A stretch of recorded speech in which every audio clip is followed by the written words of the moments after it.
Hi friends, welcome back to ಟ್ರೂಸಿಕ್ IPSL. ನಾನು Chetan CK. ಇವತ್ತಿನ ಈ ವಿಡಿಯೋದಲ್ಲಿ ನಿಮಗೆ ಫಸ್ಟ್ PUC ಅನ್ಯುವಲ್ ಎಕ್ಸಾಮ್ 2026ಕ್ಕೆ ಇನ್ನೇನು ಫೆಬ್ರವರಿಲಿ ಎಕ್ಸಾಮ್ ಬರ್ತಿದ್ದೀರಾ. ಇವತ್ತಿನ ಈ ವಿಡಿಯೋದಲ್ಲಿ ನಿಮಗೆ ರಾಜ್ಯಶಾಸ್ತ್ರ ವಿಷಯದ ಪೊಲಿಟಿಕಲ್ ಸೈನ್ಸ್ ವಿಷಯದ ಒಂದು ಪ್ರಶ್ನೆ ಪತ್ರಿಕೆ ಉತ್ತರ ಸಹಿತ ನೋಡೋಣ. ಈ ಒಂದು ಕ್ವಶನ್ ಪೇಪರು ನಿಮ್ಮೊಂದು ಅನ್ಯುವಲ್ ಎಕ್ಸಾಮ್ಗೆ ವೆರಿ ಇಂಪಾರ್ಟೆಂಟು. ಯಾಕಂದರೆ ಇದು ಬಂದ್ಬಿಟ್ಟು ಬೋರ್ಡರ್ ಬಿಟ್ಟಿರುವ ಮಾಡಲ್ ಕ್ವಶನ್ ಪೇಪರು, ಮಾದರಿ ಪ್ರಶ್ನೆ ಪತ್ರಿಕೆ. ಇಲ್ಲಿ ಯಾವ ರೀತಿ ಪ್ಯಾಟರ್ನ್ ಕೊಟ್ಟಿದ್ದಾರೆ, ಇದೇ ಪ್ಯಾಟರ್ನಲ್ಲಿ ನಿಮ್ಮೊಂದು ಪೊಲಿಟಿಕಲ್ ಸೈನ್ಸ್ ವಿಷಯದ ರಾಜ್ಯಶಾಸ್ತ್ರ ವಿಷಯದ ಕ್ವಶನ್ ಪೇಪರ್ ಇರ್ತದೆ. ಅಷ್ಟೇ ಅಲ್ಲದೆ ತುಂಬ ಪ್ರಶ್ನೆಗಳು ಇಲ್ಲಿ ರಿಪೀಟ್ ಆಗ್ತವೆ. ತುಂಬಾ ಇಂಪಾರ್ಟೆಂಟು, ತಪ್ಪು ನೋಡ್ಕೊಳ್ಬೇಕು. ಖಂಡಿತ ಪ್ರತಿಯೊಂದು ಪ್ರಶ್ನೆ ಚೆನ್ನಾಗಿ ಓದ್ಕೊಳ್ಳಿ, ರಿಪೀಟ್ ಆಗ್ತವೆ. ಬನ್ನಿ ಇವತ್ತು ನೋಡೋಣ, ಶುರು ಮಾಡೋಣ. ಅದಕ್ಕೆ ಮುಂಚೆ ಯಾರೆಲ್ಲ ಫಸ್ಟ್ ಟೈಮ್ ನಮ್ಮೊಂದು ಚಾನಲ್ ನೋಡ್ತಿದಾರ ಅಥವಾ ಚಾನಲ್ ಕರೋ ಸಬ್ಸ್ಕ್ರೈಬ್ ಹಾಕೊಂಡಿಲ್ಲ, ತಪ್ಪು ಇಲ್ಲಿ ಚಾನಲ್ನ ಸಬ್ಸ್ಕ್ರೈಬ್ ಹಾಕೊಳ್ಳಿ. ಯಾಕಂದರೆ ನಿಮಗೆ ಫಸ್ಟ್ PUC ಅನ್ಯುವಲ್ ಎಕ್ಸಾಮ್ ಮುಗಿಯವರೆಗೆ ಆರ್ಟ್ಸ್ ಆಗಿರ್ಬೋದು, ಕಾಮರ್ಸ್ ಆಗಿರ್ಬೋದು, ಎಲ್ಲ ವಿಷಯಗಳ ಪಾಸಿಂಗ್ ಪ್ಯಾಕೇಜ್ಗಳು, ಸ್ಕೋರಿಂಗ್ ಪ್ಯಾಕೇಜ್ಗಳು, ಫಿಕ್ಸ್ ಪ್ರಶ್ನೆಗಳು, ಅಷ್ಟೇ ಅಲ್ಲದೆ ಎಲ್ಲ ವಿಷಯ ಕ್ವಶನ್ ಪೇಪರ್ಗಳು ಎಲ್ಲ ಕೂಡ ಇದೊಂದು ಚಾನಲ್ ಆಗ್ತವೆ. ಅವೆಲ್ಲ ಬೇಕು ಅಂತ ಅನ್ನೋರು ಈಗಲೇ ಚಾನಲ್ನ ಸಬ್ಸ್ಕ್ರೈಬ್ ಮಾಡ್ಕೊಳ್ಳಿ, ಕಡ್ಡಾಗಿ ಮಾಡ್ಕೊಳ್ಳಿ. ಮಾಡ್ಕೊಂಡ್ರೆ ಮಾತ್ರ ಎಲ್ಲ ವಿಡಿಯೋಸ್ ಇರ್ತವೆ. ಮಾಡಿದ್ರಾ? ಜೊತೆಗೆ ವಿಡಿಯೋನ ಲೈಕ್ ಮಾಡಿಬಿಟ್ಟು ಎಲ್ಲ ಫ್ರೆಂಡ್ಸ್ ಶೇರ್ ಮಾಡಿ. ಯಾರೆಲ್ಲ ಫ್ರೆಂಡ್ಸ್ ಅವರಿಗೆ ಫಸ್ಟ್ PUC ಅವರು ಶೇರ್ ಮಾಡಿ ಹೆಲ್ಪ್ ಮಾಡಿ, ಖಂಡಿತ ಶೇರ್ ಮಾಡಿ. ಓಕೆ, ಬನ್ನಿ ಇವತ್ತಿನ ವಿಡಿಯೋನ ಶುರು ಮಾಡೋಣ. ಈಗೆಲ್ಲ ಚಾನಲ್ ನಿಮಗೆ ಕನ್ನಡ ಹಾಕಿರ್ತೀನಿ, ಇಂಗ್ಲೀಷ್ ಹಾಕಿರ್ತೀನಿ, ಸೊ ಎಲ್ಲ ಇರ್ತವೆ. ಆರ್ಟ್ಸು ಕಾಮರ್ಸು ಚಾನಲ್ ಇರ್ತವೆ, ಹೋಗಿ ನೋಡ್ಕೊಳ್ಳಿ. ಅದೇ ಪ್ಯಾಟರ್ನಲ್ಲಿ ಕ್ವಶನ್ ಬರ್ತಾ ಇರ್ತವೆ, ಎಲ್ಲ ನೋಡ್ಕೊಳ್ಳಿ. ಓಕೆ, ನೋಡ್ತಾ ಹೋಗೋಣ. ಗರಿಷ್ಠ ಅಂಕಗಳು 80. ಭಾಗ ಎಲ್ ಮೇಲೆ 5 ಮಲ್ಟಿಪಲ್ ಇರ್ತವೆ. ಭಾಗ ಎಲ್ ಮೇಲೆ 5 ಮಲ್ಟಿಪಲ್ ಚಾಯ್ಸ್ ಇರ್ತವೆ, ಅಂದರೆ ಬಹುಕ ಪ್ರಶ್ನೆಗಳು. ಅರ್ಥ ಆಯ್ತಾ? ಒಂದನೇ ಪ್ರಶ್ನೆ ನೋಡಿ, ಅರಿಸ್ಟಾಟಲ್ ಅವರು ರಚಿಸಿದ ಕೃತಿ ಯಾವುದು? Option A the Politics, option B the Republic, option C the Prince, option D Republic. ಯಾವುದಾಗ್ಬೋದು? ಸರಿಯಾದ ಉತ್ತರ ಆಪ್ಷನ್ ಎ ದಿ ಪಾಲಿಟಿಕ್ಸ್. ಇದು ಅರಿಸ್ಟಾಟಲ್ ಅವರ ಕೃತಿ. Very important. ಪ್ರತಿಯೊಂದು ಕ್ವಶನ್ ಅಬ್ಸರ್ವ್ ಮಾಡಿ, ನೀವು ಪ್ರತಿಯೊಂದು ಪ್ರಶ್ನೆ ಅಬ್ಸರ್ವ್ ಮಾಡಿ ಯಾವ ರೀತಿ ಕೇಳಿದಾರೆ ಅಂತ ನೋಡ್ಕೊಳ್ಳಿ. ಪ್ರಶ್ನೆ 2, ರಾಜ್ಯ ಎಂಬ ಪದವನ್ನು ಮೊದಲು ಬಳಸಿದವರು ಯಾರು ಬಳಸ್ತಾರೆ? ಇದು ಆಪ್ಷನ್ ಡಿ ಮೆಕ್ಯಾವೆಲ್ಲಿ. ಅರ್ಥ ಆಯ್ತಾ? ಮೆಕ್ಯಾವೆಲ್ಲಿ. ಇನ್ನು ಪ್ರಶ್ನೆ 3, ಸ್ವಾತಂತ್ರ್ಯ, ಸಮಾನತೆ ಮತ್ತು ಭ್ರಾತೃತ್ವ ಆದರ್ಶಗಳನ್ನು ಎತ್ತಿ ಹಿಡಿದ ಕ್ರಾಂತಿ ಯಾವ ಕ್ರಾಂತಿ? ಇದು ಆಪ್ಷನ್ ಬಿ ಫ್ರಾನ್ಸ್ ಕ್ರಾಂತಿ ಮಾತ್ರ ಆಗ್ತದೆ.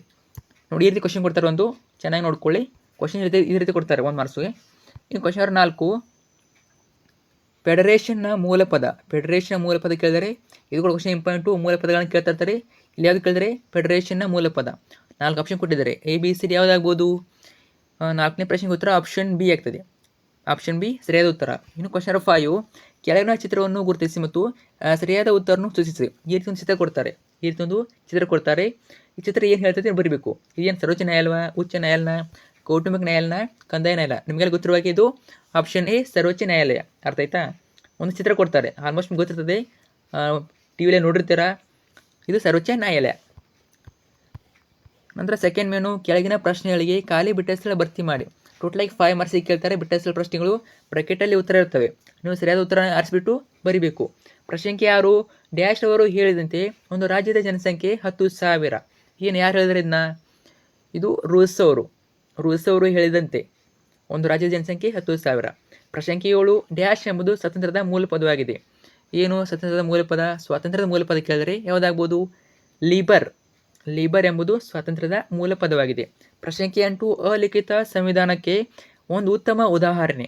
ಅಲಿಖಿತ ಸಂವಿಧಾನ ಕೇಳಿದರೆ ಯಾವುದಾಗ್ಬೋದು? ಇಂಗ್ಲೆಂಡ್ನಲ್ಲಿ ಅಲಿಖಿತ ಸಂವಿಧಾನ ನಾವು ನೋಡ್ತೀವಿ. ಪ್ರಶ್ನೆ 9, ಡ್ಯಾಶ್ ಆಸ್ತಿ ಹಕ್ಕನ್ನು ಮೂಲಭೂತ ಹಕ್ಕುಗಳ ಪಟ್ಟಿಯಿಂದ ತೆಗೆದುಹಾಕಿತ್ತು. ಯಾವುದಾಗ್ಬೋದು ಉತ್ತರ ನೋಡಿ? ಯಾವ ತಿದ್ದುಪಡಿ? 44ನೇ ತಿದ್ದುಪಡಿಯಿಂದ. 44ನೇ ತಿದ್ದುಪಡಿಯು ಆಸ್ತಿ ಹಕ್ಕನ್ನು ಮೂಲಭೂತ ಹಕ್ಕುಗಳ ಪಟ್ಟಿಯಿಂದ ತೆಗೆದುಹಾಕಿತ್ತು. ಅದನ್ನು 1 ಮಾರ್ಕ್ಸಿಗೆ ಕೇಳ್ಬೋದು. ಆಯ್ತಾ? ಯಾವ ತಿದ್ದುಪಡಿಯ ಮೂಲಕ ಆಸ್ತಿ ಹಕ್ಕನ್ನು ಮೂಲಭೂತ ಹಕ್ಕುಗಳ ಪಟ್ಟಿಯಿಂದ ತೆಗೆಯಲಾಯಿತು ಕೇಳ್ತಾರೆ 1 ಮಾರ್ಕ್ಸಲ್ಲಿ ಕೂಡ. ಯಾವ ತಿದ್ದುಪಡಿ? 44ನೇ ತಿದ್ದುಪಡಿ. ನೆನ್ಪಿಟ್ಟುಕೊಳ್ಳಿ, ತುಂಬಾ ಇಂಪಾರ್ಟೆಂಟು. ಪ್ರಶ್ನೆ 10, ತಾಲೂಕು ಪಂಚಾಯತ್ ಅಧ್ಯಕ್ಷರ ಅಧಿಕಾರಾವಧಿ ಎಷ್ಟು ವರ್ಷ? ನೋಡಿ, ಆಪ್ಷನ್ ನೋಡಿ.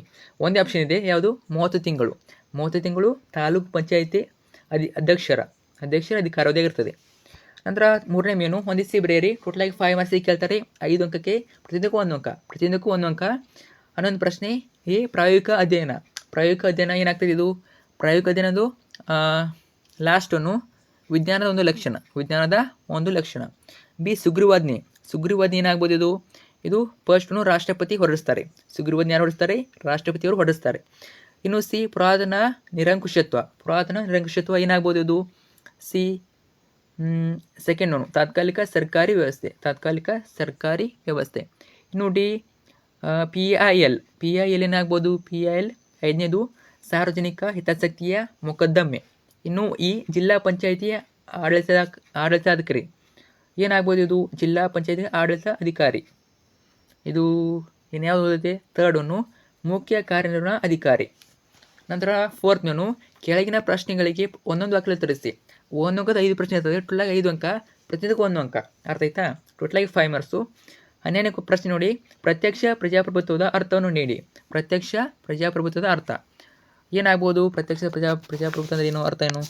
ಉತ್ತರ ನೋಡಿ, ಜನರು ನೇರವಾಗಿ ಸ್ವತಃ ರಾಜಾಡಳಿತದಲ್ಲಿ ಭಾಗವಹಿಸುವ ರಾಜಕೀಯ ವ್ಯವಸ್ಥೆಯೇ ಪ್ರತ್ಯಕ್ಷ ಪ್ರಜಾಪ್ರಭುತ್ವ. ಇನ್ನೊಮ್ಮೆ ಹೇಳ್ತೀನಿ ಕೇಳಿ. ಉತ್ತರ, ಜನರು ನೇರವಾಗಿ ಸ್ವತಃ ರಾಜಾಡಳಿತದಲ್ಲಿ ಭಾಗವಹಿಸುವ ರಾಜಕೀಯ ವ್ಯವಸ್ಥೆಯ ಪ್ರತ್ಯಕ್ಷ ಪ್ರಜಾಪ್ರಭುತ್ವ. ನಂತರ 13ನೇದು, ರಾಜ್ಯಗಳಿಗೆ ರಾಜ್ಯಪಾಲರನ್ನು ಯಾರು ನೇಮಿಸ್ತಾರೆ? ರಾಷ್ಟ್ರಪತಿಯವರು ನೇಮಿಸ್ತಾರೆ. ಪ್ರಶ್ನೆ 14, ಭಾರತದ ಉಪರಾಷ್ಟ್ರಪತಿಗಳ ಅಧಿಕಾರಾವಧಿ ಎಷ್ಟು ವರ್ಷ? 5 ವರ್ಷ ಉಪರಾಷ್ಟ್ರಪತಿಗಳ ಅಧಿಕಾರಾವಧಿ. ಪ್ರಶ್ನೆ 15, ಮೇಲ್ಮನವಿ ಎಂದರೇನು? ಉತ್ತರ, ಕೆಳಗಿನ ನ್ಯಾಯಾಲಯದಲ್ಲಿ ಸೂಕ್ತ ನ್ಯಾಯ ಸಿಗದಿದ್ದಾಗ ಮೇಲ್ನ್ಯಾಯಾಲಯಕ್ಕೆ ಏನಾಗ್ಬೋದು ಇದು? ಕೆಳಗಿನ ನ್ಯಾಯಾಲಯಕ್ಕೆ ಸೂಕ್ತ ನ್ಯಾಯ ಸಿಗದಿದ್ದಾಗ ಮೇಲ್ನ್ಯಾಯಾಲಯಕ್ಕೆ ಹೋಗುವುದನ್ನು ಮೇಲ್ಮನವಿ. ಅರ್ಥ ಆಯ್ತಾ? ಹೋಗುವುದು, ಕೆಳಗಿನ ನ್ಯಾಯಾಲಯದಲ್ಲಿ ಸೂಕ್ತ ನ್ಯಾಯ ಸಿಗದಿದ್ದಾಗ ಮೇಲ್ನ್ಯಾಯಾಲಯಕ್ಕೆ ಹೋಗುವುದು. ನಂತರ 16ನೇದು, ಭಾರತದಲ್ಲಿ ಕೌಟುಂಬಿಕ ನ್ಯಾಯಾಲಯದ ಕಾಯ್ದೆಯು ಯಾವಾಗ ಜಾರಿಗೆ ಬಂದಿತು? ಯಾವಾಗ? ಸೆಪ್ಟೆಂಬರ್ 14, 1984. ನಂತರ ಭಾಗ ಬಿ ಬರ್ತದೆ. ಭಾಗ ಬಿ ಯಲ್ಲಿ ನಿಮಗೆ ಕೆಳಗಿನ ಯಾವುದಾದ್ರೂ 5 ಪ್ರಶ್ನೆಗಳಿಗೆ ಪ್ರತಿಯೊಂದಕ್ಕೂ 2-3 ವಾಕ್ಯದಲ್ಲಿ ಉತ್ತರಿಸಿ. 2 ಅಂಕದ 5 ಪ್ರಶ್ನೆ 10 ಅಂಕ, ಪ್ರತಿಯೊಂದಕ್ಕೂ 2 ಅಂಕ. ಅರ್ಥ ಆಯ್ತಾ? ಇಲ್ಲಿ ನಿಮಗೆ ಚಾಯ್ಸ್ ಇರ್ತವೆ ಅಥವಾ ಆಪ್ಷನ್ ಇರ್ತವೆ, ಯಾವುದಾದ್ರೂ 5 ಬರಬೇಕು. 17, ಕಲ್ಯಾಣ ರಾಜ್ಯ ಎಂದರೇನು? 18, ಪರಮಾಧಿಕಾರವನ್ನು ವ್ಯಾಖ್ಯಾನಿಸಿ. 19, ಕಾನೂನಿನ ಆಳ್ವಿಕೆ ಎಂದರೇನು? ನೋಡೋಣ. ಇವೆಲ್ಲ ಉತ್ತರಗಳನ್ನ ಮುಂದಿನ ವಿಡಿಯೋದಲ್ಲಿ ಕೊಡ್ತೀನಿ, ಅಥವಾ ನಿಮ್ಮತ್ತು ನೋಟ್ಸ್ ಇದ್ದರೆ ಅಲ್ಲಿ ನೋಡ್ಕೊಳ್ಳಿ. ನಂತರ 20, ಸಂಸದೀಯ ಸರ್ಕಾರದ ಅರ್ಥವನ್ನು ತಿಳಿಸಿ. 21, ಪ್ರಮಾಣಾನುಗುಣ ಪ್ರಾತಿನಿಧ್ಯದ ಅರ್ಥವನ್ನು ಬರೆಯಿರಿ. 22, ಕೆಳಗಿನ ಚಿತ್ರವನ್ನು ಗುರುತಿಸಿ ಮತ್ತು ಅವರ ಸ್ಥಾನಮಾನವನ್ನು ಬರೆಯಿರಿ. ಈ ರೀತಿ ಒಬ್ಬರ ಚಿತ್ರ ಕೊಡ್ತಾರೆ, ಅವರ ಸ್ಥಾನಮಾನವನ್ನು ಕೇಳ್ತಾರೆ. ನಂತರ 23, ನ್ಯಾಯಿಕ ವಿಮರ್ಶೆ ಎಂದರೇನು? 24, ಪಂಚಾಯತ್ ರಾಜ್ ವ್ಯವಸ್ಥೆಯ ಮೊದಲಿಗೆ ಎಲ್ಲಿ ಮತ್ತು ಯಾವಾಗ ಅನುಷ್ಠಾನಕ್ಕೆ ಬಂದಿತು? ಪ್ರತಿಯೊಂದು ಪ್ರಶ್ನೆ ಇಂಪಾರ್ಟೆಂಟು, ನಿಮ್ಮ ಅನಲೈಸಿಂಗ್ ರಿಪೀಟ್ ಆಗ್ಬೋದು, ಏನು ಹೇಳೋಕ್ಕಾಗಲ್ಲ, ಯಾವ್ದು ಬರುತ್ತೆ ಯಾವ್ದು ಬರಲ್ಲ ಅಂತ. ಎಲ್ಲ ಕೂಡ ಇಂಪಾರ್ಟೆಂಟ್ ಕ್ವಶನ್ಗಳೇ. ನಂತರ ಭಾಗ ಸಿ, ಕೆಳಗಿನ ಯಾವುದಾದ್ರು 6 ಪ್ರಶ್ನೆಗಳಿಗೆ ಪ್ರತಿಯೊಂದಕ್ಕೂ 15ರಿಂದ 20 ಅಂಕಗಳು ಉತ್ತರಿಸಿ. 5 ಅಂಕದ 6 ಪ್ರಶ್ನೆ, ಟೋಟಲಾಗಿ 30 ಅಂಕ, ಪ್ರತಿಯೊಂದಕ್ಕೂ 5 ಅಂಕ. ಅರ್ಥ ಆಯ್ತಾ? ಟೋಟಲಾಗಿ 6 ಪ್ರಶ್ನೆ ಬರಬೇಕು. ಎಲ್ಲ ಕೂಡ ಇಂಪಾರ್ಟೆಂಟ್ ಇಲ್ಲ, ಕ್ವಶನ್ಗಳು ರಿಪೀಟ್ ಆಗ್ತದೆ. ಆಲ್ಮೋಸ್ಟ್ ನಿಮಗೆ 5 ಮಾರ್ಕ್ಸು ಹೆಚ್ಚಾಗಿ ಬರ್ತವೆ. 25, ರಾಜ್ಯಶಾಸ್ತ್ರದ ವ್ಯಾಪ್ತಿಯನ್ನು ವಿವರಿಸಿ. Very important. 26, ರಾಜ್ಯ ಮತ್ತು ಸಂಘ ಸಂಸ್ಥೆಗಳ ನಡುವಿನ ವ್ಯತ್ಯಾಸಗಳನ್ನು ತಿಳಿಸಿ. ವ್ಯತ್ಯಾಸ ಕೇಳ್ತಾರೆ ನಿಮಗೆ 5 ಮಾರ್ಕ್ಸ್ಗೆ. 27, ಆರ್ಥಿಕ ಸ್ವಾತಂತ್ರ್ಯವನ್ನು ವಿಮರ್ಶಾತ್ಮಕವಾಗಿ ಪರಿಶೀಲಿಸಿ. 28, ಸಂಯುಕ್ತ ಸರ್ಕಾರದ ಲಕ್ಷಣ ವಿವರಿಸಿ. ಇದೇ ರೀತಿ ಎಲ್ಲ ಪ್ರಶ್ನೆಗಳಿವೆ, ನೋಡ್ಕೊಳ್ಳಿ. ನಂತರ ನೋಡಿ 31, ಕೆಳಗಿನ ಚಿತ್ರವನ್ನು ಗುರುತಿಸಿ ಮತ್ತು ಅದರ ಮಹತ್ವವನ್ನು ಬರೆಯಿರಿ. ಈ ರೀತಿ ಚಿತ್ರ ಕೊಡ್ತಾರೆ, ಅದನ್ನು ಗುರುತ ಮಾಡಿಬಿಟ್ಟು ಅದರ ಮಹತ್ವವನ್ನು ಬರೀಬೇಕು. ಅರ್ಥ ಆಯ್ತಾ? ಆಮೇಲೆ ಲೋಕ ಅದಾಲತ್ ಕೂಡ ಇಂಪಾರ್ಟೆಂಟು, ಟಿಪ್ಪಣಿ ಕೇಳ್ತಾರೆ 5 ಮಾರ್ಕ್ಸ್ಗೆ. ಲೋಕ ಅದಾಲತ್ ಟಿಪ್ಪಣಿ ನೋಡ್ಕೊಳ್ಳಿ. ನಂತರ ಭಾಗ ಡಿ ಬರ್ತದೆ. ಭಾಗ ಡಿ ನಮಗೆ ಕೆಳಗಿನ ಯಾವುದಾದ್ರು 2 ಪ್ರಶ್ನೆಗಳಿಗೆ ಪ್ರತಿಯೊಂದಕ್ಕೂ 30ರಿಂದ 40 ಅಂಕಗಳು ಉತ್ತರಿಸಿ. 10 ಅಂಕದ 2 ಪ್ರಶ್ನೆಗಳಿಗೆ 20 ಅಂಕ, ಪ್ರತಿಯೊಂದಕ್ಕೂ 10 ಅಂಕ. ಅರ್ಥ ಆಯ್ತಾ? 2 ಬರೀಬೇಕು, ಯಾವುದಾದ್ರು 2. 34, ಪ್ರಜಾಸತ್ತಾತ್ಮಕ ಸರ್ಕಾರದ ಲಕ್ಷಣವನ್ನು ವಿವರಿಸಿ. ಪ್ರಜಾಸತ್ತಾತ್ಮಕ ವೆರಿ ಇಂಪಾರ್ಟೆಂಟು, ಕೇಳ್ಬೋದು ಎಕ್ಸಾಮ್ಗೆ, ರಿಪೀಟ್ ಆಗ್ಬೋದು. ಇನ್ನು 35, ಭಾರತ ಸಂವಿಧಾನದ ಪ್ರಧಾನ ಲಕ್ಷಣಗಳನ್ನು ವಿವರಿಸಿ. ಇದು ಕೂಡ ಇಂಪಾರ್ಟೆಂಟು, ಭಾರತ ಸಂವಿಧಾನ ಪ್ರಧಾನ ಲಕ್ಷಣಗಳು. 36 ನೋಡಿ, ಶಾಸಕಾಂಗ ಮತ್ತು ಕಾರ್ಯಾಂಗದ ನಡುವಿನ ಬಿಕ್ಕಟ್ಟುಗಳನ್ನು ಪರಿಹರಿಸಲಿ ಭಾರತ ರಾಷ್ಟ್ರಪತಿ ಪಾತ್ರವನ್ನು ರುಜುವಾತುಪಡಿಸಿ. ನಂತರ 37, ಮಹಾನಗರ ಪಾಲಿಕೆ ಅಧಿಕಾರ ಮತ್ತು ಕಾರ್ಯಗಳನ್ನು ವಿವರಿಸಿ. ಇದಾಯಿತು. ನಂತರ ಭಾಗ ಇ ಬರ್ತದೆ. ನೀವು ದೃಷ್ಟಿವಿಕಲಚೇತನ ಆಗಿದ್ದರೆ ಈ ಕ್ವಶನ್ ಅಟೆಂಡ್ ಮಾಡ್ಬೋದು. ಅರ್ಥ ಆಯ್ತಾ? ಎಲ್ಲರಿಗೂ ಇರೋದಿಲ್ಲ, ಇದು ಕೇವಲ ದೃಷ್ಟಿವಿಕಲಚೇತನ ಮಾತ್ರ. ನೋಡ್ಕೊಳ್ಳಿ. ಸುವಿಷ್ಟು ಪ್ರಶ್ನೆ ಪತ್ರಿಕೆ. ಇನ್ನು ಇಂಗ್ಲೀಷ್ ಮೇಲೆ ನೋಡೋಣ. ಇದು ಕಂಪ್ಲೀಟ್ ಇಂಗ್ಲೀಷ್ ವರ್ಷನ್ನು ನೋಡ್ಕೊಳ್ಳಿ. ಕಂಪ್ಲೀಟ್ ಇಂಗ್ಲೀಷ್ನಲ್ಲಿದೆ. ಇಂಗ್ಲೀಷ್ ಯಾರಲ್ಲಿದ್ದೀರಾ ನೋಡ್ಕೊಳ್ಳಿ. ಇದು ಫ್ರೆಂಡ್ಸ್ಗಳು ಶೇರ್ ಮಾಡಿ. ಯಾರೆಲ್ಲ ಫ್ರೆಂಡ್ಸ್ ಅವರಿಗೆ ಫಸ್ಟ್ ಪೀಸಲ್ಲಿ ಅವರು ಶೇರ್ ಮಾಡಿ ಹೆಲ್ಪ್ ಮಾಡಿ. ತುಂಬ ಜನ ನೋಡ್ತೀರಾ, ಶೇರ್ ಮಾಡೋದಿಲ್ಲ. ಸೊ ಖಂಡಿತ ಶೇರ್ ಮಾಡಿ ಫ್ರೆಂಡ್ಸ್ ಕೂಡ, ಅವ್ರಿಗೆ ಹೆಲ್ಪ್ ಮಾಡಿ. ಓಕೆ, ಈಗೆಲ್ಲ ಚೆನ್ನಾಗಿರ್ತೀನಿ, ಕನ್ನಡ ಹಾಕಿರ್ತೀನಿ, ಇಂಗ್ಲೀಷು ಜೊತೆಗೆ ನಿಮಗೆ ಆರ್ಟ್ಸ್ ಆಗಿರಲಿ, ಕಾಮರ್ಸ್ ಆಗಿರಲಿ, ಎಲ್ಲ ವಿಷಯ ಇದೊಂದು ಚೆನ್ನಾಗಿರ್ತೀವಿ. ಚೆನ್ನಾಗಿ ನೋಡ್ಕೊಳ್ಳಿ, ಫ್ರೆಂಡ್ಸಿಗೆ ಶೇರ್ ಮಾಡಿ. ನೋಡೋಣ, ಸಾಧ್ಯ ಇದ್ದರೆ ಮತ್ತೊಂದು ನಿಮಗೆ ಕಂಪ್ಲೀಟ್ ಉತ್ತರ ಕೊಡ್ತೀನಿ. ಇಂಗ್ಲೀಷ್ ನೋಡಿ, ಇಂಗ್ಲೀಷ್ ಮೀಡಿಯಮ್ಗೆ ಸೇಮ್ ಆನ್ಸರ್ಸು ಮೇಲೆ ಹೇಳಿದ ಕನ್ನಡ ಮೀಡಿಯಮು ಅವೇ ಆನ್ಸರ್ಸ್ ಸೇಮ್ ಬರ್ತವೆ. ಆದರೆ ಇಂಗ್ಲೀಷ್ನಲ್ಲಿ ನೋಡ್ಕೊಳ್ಳಿ ನೀವು ಸಾಕು. ಅರ್ಥ ಆಯ್ತಾ? ನೋಡ್ಕೊಳ್ಳಿ ಕಂಪ್ಲೀಟ್ ಆನ್ಸರ್ಸು.